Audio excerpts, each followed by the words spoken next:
नमस्कार। Times of Swaraj के खास कार्यक्रम राजपथ में आप सबों का स्वागत है और मैं हूं संतोष सिंह। और आज हम राजपथ में चर्चा करने जा रहे हैं कि नीतीश कुमार जिस मनः स्थिति में आजकल दिख रहे हैं, उस मनः स्थिति में पहुंचने के लिए उनका उम्र जिम्मेवार है या फिर कोई साजिश है, क्योंकि चीजें कुछ इसी तरीके की दिख रही हैं। और ये सवाल सिर्फ मेरा नहीं है, ये सवाल बिहार के 14 करोड़ जनता का है, यह सवाल देश के 140 करोड़ जनता का है। क्योंकि नीतीश की तरफ पूरा देश, पूरा बिहार एक अलग भरोसे से देखा करता था। और जो कुछ भी हुआ है वो स्वाभाविक नहीं है, क्योंकि नीतीश कुमार को मैं 2006 से, आज फिर कह रहा हूं, 2006 से कवर कर रहा हूं और हर एक एक वाकया मेरे जेहन में है। आज भी मैं कह सकता हूं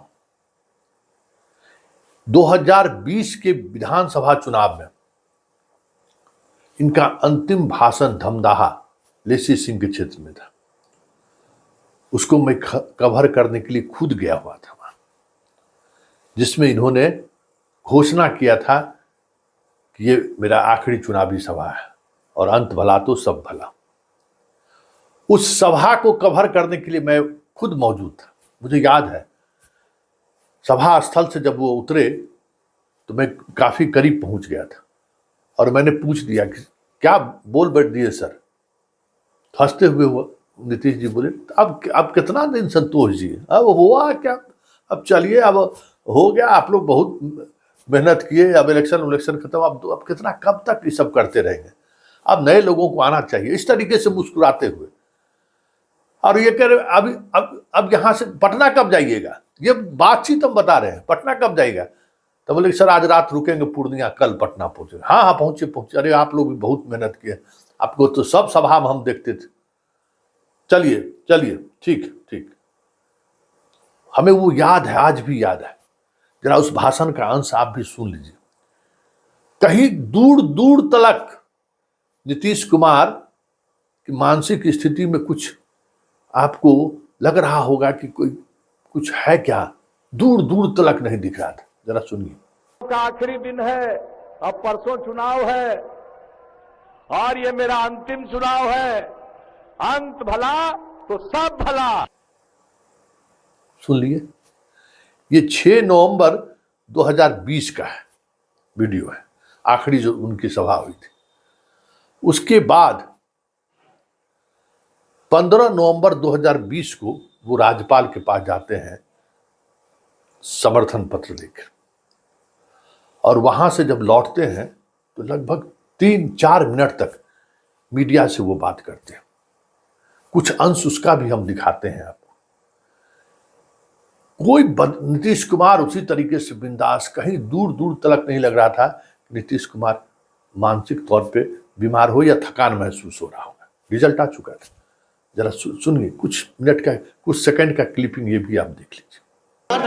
और उसी आधार पर हम सब लोग अभी महामहिम राज्यपाल महोदय के यहाँ जो एनडीए का निर्णय है, एनडीए के सभी घटक दलों का, उनके नेतागण, अध्यक्ष लोग, सब लोग वहाँ जाकर के गवर्नर साहब को जो निर्णय लिया गया उसकी जानकारी दे दी गई और महामहिम राज्यपाल महोदय ने अपनी तरफ से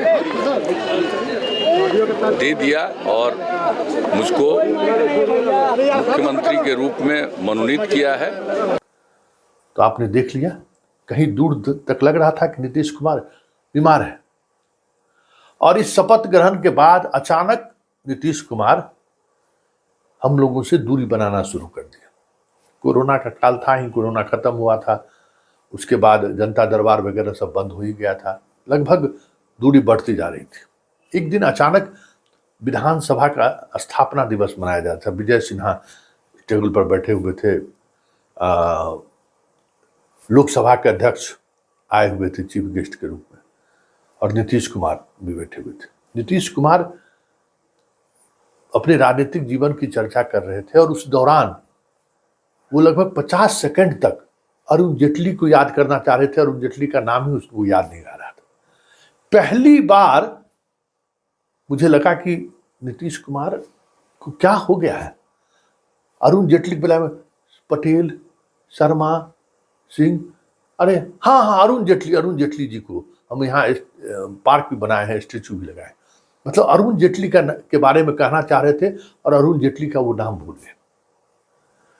और इस पूरे दौरान हम विधानसभा सत्र में जो स्थिति देख रहे थे और नीतीश कुमार किस तरीके से खिन्न रहना शुरू किए थे, ये सारा कुछ दिख रहा था, एक साथ चल रहा था। और उसी की परिणति हमें उस स्थापना दिवस के दिन हमको दिखाई दिया। और फिर चीजें चलती गई विधानसभा में, जिस तरीके से सम्राट चौधरी हो, विजय सिन्हा हो, जो व्यवहार कर रहे थे सीएम के साथ, बयानबाजी हो रही थी, कहीं न कहीं उसके बाद सीएम और अंदर से जो है हमें लगता है कि काफी सदमे में थे वो। एक तो चिराग को लेकर जिस तरीके से उनके साथ हुआ, ऑफ द रिकॉर्ड बातचीत में भी कई बार उन्होंने चर्चा की कि मुझे नहीं लगा था कि इस तरीके से लोग हमारे साथ करेंगे। चिराग को लेकर काफी निराश थे बीजेपी के केंद्रीय नेतृत्व को लेकर।